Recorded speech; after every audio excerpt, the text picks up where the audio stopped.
UGM, Tio, setelah menyampaikan kritik kepada pemerintah. Nah, melalui kasus ini, kita akan melihat bagaimana kebebasan berpendapat sebagai bagian dari hak asasi manusia diimplementasikan di era digital, sekaligus mengkaji bagaimana nilai-nilai Pancasila dapat menjadi landasan dalam melindungi HAM di tengah tantangan globalisasi. Nah, untuk membahas topik ini telah hadir 4 narasumber dengan sudut pandang yang berbeda. Jadi mungkin kita boleh perkenalkan diri dulu. Boleh dimulai dari samping saya. Halo semua, perkenalkan nama saya Febrianti. Saya di sini selaku perwakilan dari pemerintahan. Baik, untuk di sebelahnya. Halo semuanya, perkenalkan nama saya Nadia. Saya mewakili sebagai pakar hukum tata negara sekaligus pemerhati hak asasi manusia. Halo semuanya, perkenalkan nama saya Jocelyn, mewakili suara generasi muda sekaligus konten kreator. Halo, perkenalkan nama saya Mas Juwan. Saya ini perwakilan dari mahasiswa. Baik, setelah perkenalkan diri, kita tuh akan masuk ke sesi pertama ya, terkait kita memahami hak asasi manusia di era globalisasi. Nah, nanti kan kita bakal pahamin dan pelajari tentang studi kasus. Nah, kita pahami dulu nih konsep dasarnya.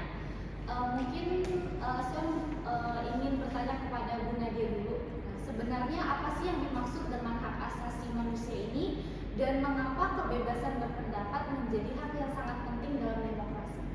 Ya, terima kasih Vinka.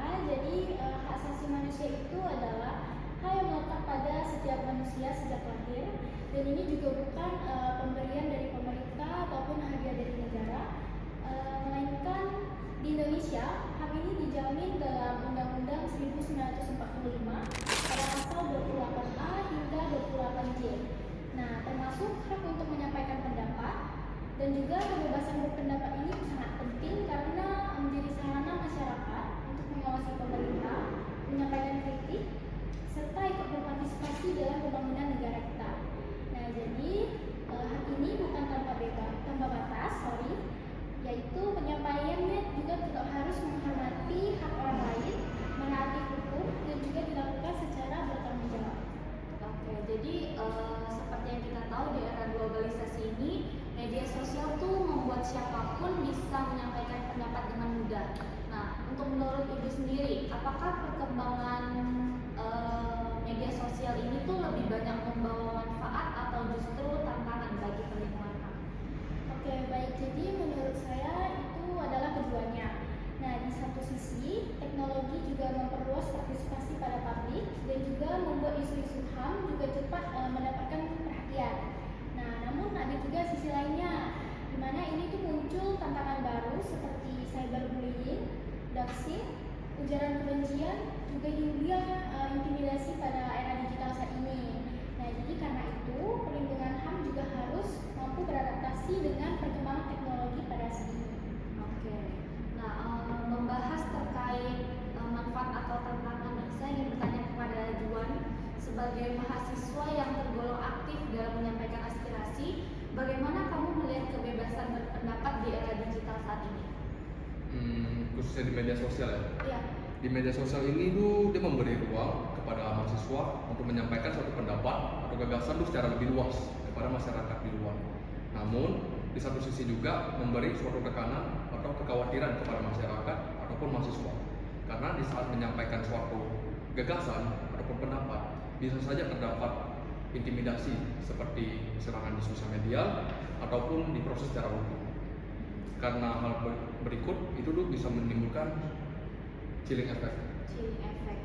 Itu tuh ketika masyarakat lebih memilih diam dibandingkan menyampaikan suatu gagasan ataupun pendapat karena takut atas konsekuensi yang akan diterima kemudian hari.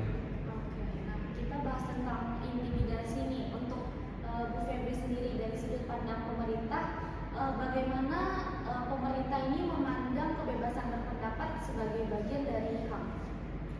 Jadi pemerintah itu mengakui kebebasan berpendapat sebagai hak konstitusional setiap warga negara dan memiliki kewajiban untuk melindunginya.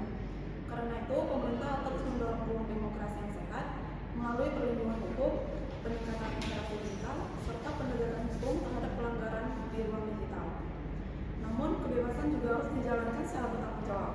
Kritik boleh disampaikan, tetapi menghormati hak orang lain, tidak menyebarkan informasi yang keliru, dan menjaga persatuan bangsa. Baik, jadi nilai-nilai ini kayak menghormati hak orang lain, tidak menyampaikan informasi secara keliru, serta menjaga persatuan bangsa tuh hitungannya selaras dengan nilai Pancasila. Ya. Oke, jadi dapat kita pahami bahwa kebebasan berpendapat itu konsep dasarnya merupakan bagian dari hak asasi manusia yang dijamin oleh konstitusi. Jadi untuk tantangannya di era globalisasi atau era digital itu tetap ada, tetapi globalisasi ini bukan hanya menjaga kebebasan, melainkan memastikan setiap orang dapat menggunakannya secara aman dan bertanggung jawab. Gitu. Nah, untuk konsep dasarnya sendiri kan kita udah pahami. Kita mungkin boleh masuk ke studi kasus, yaitu dugaan intimidasi digital terhadap Ketua BEM UGM, Saudara Tio, setelah menyampaikan kritik kepada pemerintah. Udah pada tahu kan ya kasusnya? Sudah. Nah, kasus ini tuh memunculkan pertanyaan penting. Apakah ini sekedar proses hukum biasa atau justru menyangkut perlindungan hak asasi manusia? Nah, karena ini menyangkut terkait Ketua BEM UGM atau dari kampus tertentu, saya ingin bertanya kepada Juan nih, sebagai mahasiswa juga, gimana pandangan kamu? Menurut saya persoalan tentang Saudara Tio ini itu bukan sebagai masalah individu, tetapi ini sebagai masalah kepada semua masyarakat. Karena ketika saat Saudara Tio menyampaikan suatu kritik, dia tuh mendapat dugaan intimidasi, serangan di sosmed tadi ataupun diproses secara hukum, sehingga masyarakat itu akan takut saat menyampaikan suatu pendapat. Ini seperti di awal tadi akan menimbulkan chilling effect.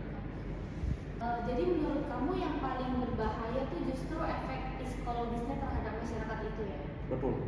Demokrasi ini kan membutuhkan ruang memberikan pendapat ya secara bebas. Kalau masyarakat takut mengkritik atau takut memberikan suatu pendapat itu, fungsi kontrol kita terhadap pemerintah itu akan semakin melemah. Pemerintah, dari Bu Febri gimana pandangannya? Saya memahami kekhawatiran tersebut, tapi juga perlu ditegaskan bahwa pemerintah tidak pernah membenarkan atau apalagi menginstruksikan intimidasi atau peretasan terhadap siapapun. Jika memang terjadi, itu adalah tindak pidana yang harus diproses sesuai dengan hukum. Baik,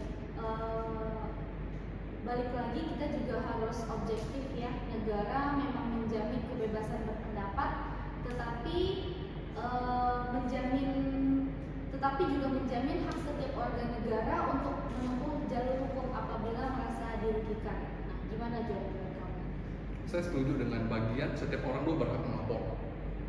Tapi ada pertanyaan ke Bu Febri tadi. Saat terjadinya kasus tersebut, kan terjadi bagian orang yang melapor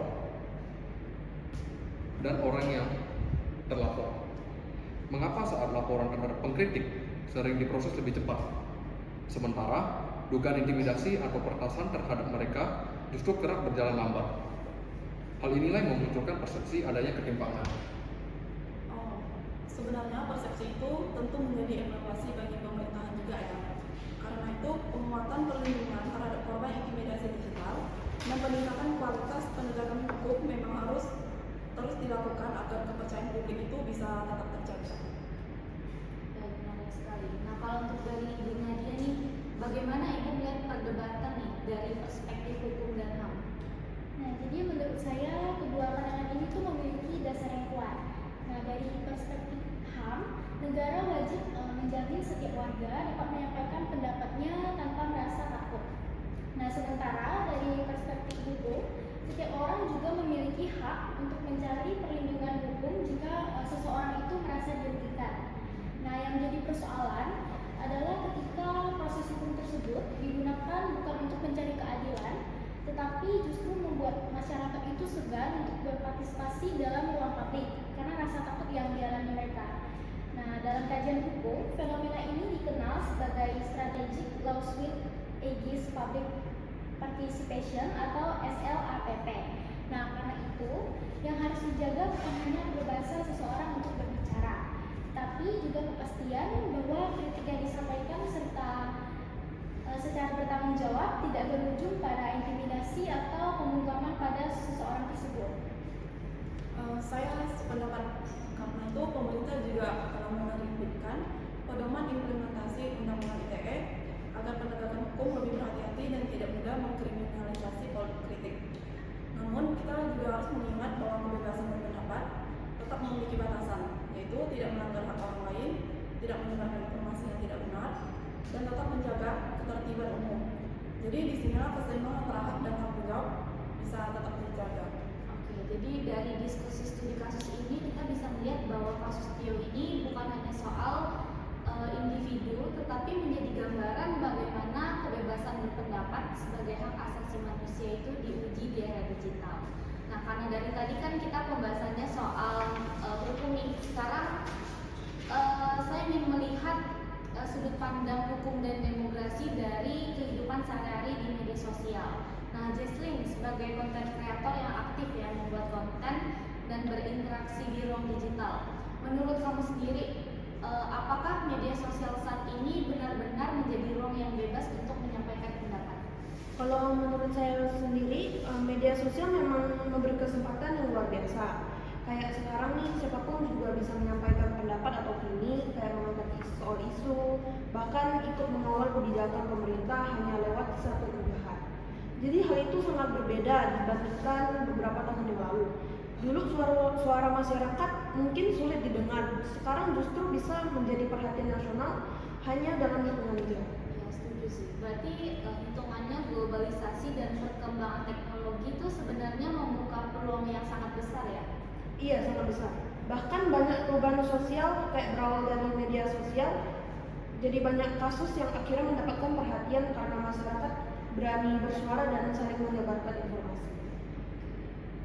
Berarti semakin banyak perhatian pasti makin banyak juga resikonya Iya, kan? betul. Menurut kamu resiko apa yang paling sering kamu lihat atau mungkin pernah kamu alami? Yang paling sering saya lihat ya kayak budaya yang saling menyerang gitu. Kadang kayak seseorang baru menyampaikan pendapat aja udah langsung dihujat tempat harus diskusi gitu. Ada juga yang mengalami cyberbullying gitu. Yang lebih disayangkan ya, orang seringkali lebih fokus menyerang pribadi daripada membahas isi pendapat itu. Iya benar-benar setuju sih.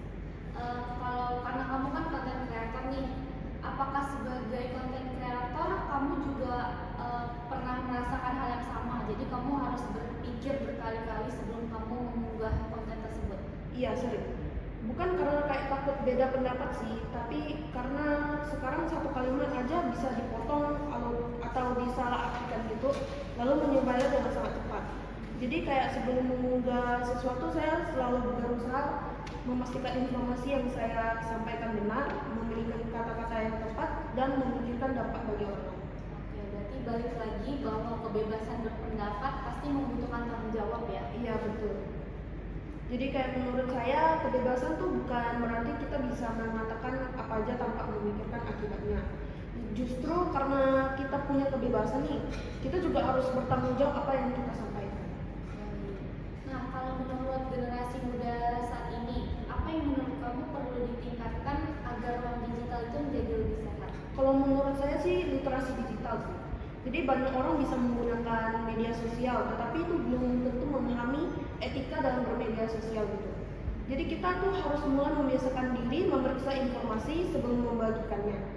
Jadi kayak menghargai perbedaan pendapat dan berani berdiskusi tanpa menyerang orang lain.